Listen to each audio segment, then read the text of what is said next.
उसने इस्लाम इतनी ऊंचाई पे कैसे था, मुसलमान इतनी ऊंचाई पे। आज सबसे ज्यादा एजुकेशन में हिंदुस्तान में कौन पिछड़ा? मुसलमान। अंधेरा, और उस अंधेरे में मोहम्मद साहब लैंप लेकर खड़े हुए, पैगंबर। हम तो उसके सामने कुछ है ही नहीं। ये पहला मंत्र है सफलता का, पढ़ना नहीं है। इस्लाम जब पैदा हुआ पूरी दुनिया में अंधेरा था, पूरी दुनिया में। आप कभी इस्लाम की हिस्ट्री पढ़ो, यूरोप औरतें जलाई जा रही थी विच हंटिंग के नाम पे, विच हंटिंग। हिंदुस्तान सती प्रथा, चीन में तो लड़कियों को ऐसे ही मार डालते थे। पूरी दुनिया में अंधेरा, और उस अंधेरे में मोहम्मद साहब लैंप लेकर खड़े हुए। इस्लाम, प्रेम, मैसेज। हुजूर साहब गुजरते थे एक रास्ते से, कोई महिला उनके ऊपर डेली कूड़ा फेंकती थी। हमारे आपके ऊपर फेंक दे हम तो गोली चला दे तुरंत, कि वह कूड़ा फेंकोगे, वो भी हम मतलब मैं, वाजीराम के टीचर, इतनी औकात तुम्हारी। पैगंबर, पैगंबर, हम तो उसके सामने कुछ है ही नहीं। पैगंबर, मालिक का सीधा हाथ है उस आदमी के सर पे।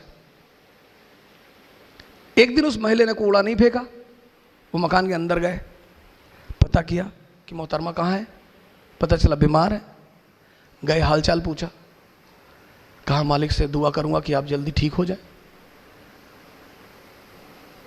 ये है, ये हमसे लोग पूछते हैं, मैं मेडिवल इंडिया पढ़ाता हूं, लोग मुझसे पूछते हैं इस्लाम इतनी ऊंचाई पे कैसे था, मुसलमान इतनी ऊंचाई पे कैसे थे। स्पेन से लेकर चाइना सी, कैस्पियन से लेकर हिंदुस्तान, पूरे इलाके में मुसलमानों का कब्जा। क्यों? क्योंकि वो अपने उस वक्त पैगंबर को समझते थे कि जीतने के सिद्धांत क्या है। जीतना तलवार से नहीं, तलवार से तो लूटा जाता है। चोर किस चीज का इस्तेमाल करता है? तलवार का।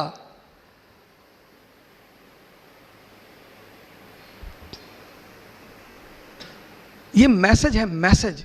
इकरा शब्द फैजल साहब ने लिया कि सर हम तो अपनी इंस्टीट्यूट का नाम इकरा रखेंगे। मैंने कहा बिल्कुल। मैंने कहा, इन्होंने मुझसे पूछा कि हम इंस्टीट्यूट का नाम क्या रखें, हमने कहा इकरा रखो, बड़ा अंधेरा है दुनिया में। इकरा मतलब पढ़ो। आज सबसे ज्यादा एजुकेशन में हिंदुस्तान में कौन पिछड़ा? मुसलमान। पैगंबर हमारा कह रहा है, हमारा, वो हम सब के पैगंबर है, किसी खास विशेष के नहीं है। वो कहता पढ़ो, समझो। तैफ शहर का नाम सुना होगा, काफी लोग बैठे हो। तैफ, वहां के लोग हुजूर साहब को पत्थर मारते थे, गाली देते थे। अब हमको कोई यहां गाली दे, और सैफिर यहां के कमिश्नर है, धौले साहब आईजी है, तो मैं तो जाके इनसे कहूंगा कि सब एनकाउंटर करवा दो, मरवा डालो इनको, ये हमको गाली दे रहे सब। जिब्राइल साहब ने हुजूर साहब से कहा कि कहो तो, तैफ शहर दो पहाड़ों के बीच में है, तो उन्होंने हुजूर साहब से कहा कि कहो तो दबा दूं। अरे बोले नहीं, जाने दो। ये लोग ये जो मुझे पत्थर मार रहे हैं ना, किसी दिन यही हमारे पैरोकार होंगे। मैसेज। आप पढ़ते को स्ट्रेस लेकर पढ़ना है मुझे नहीं, समझना है।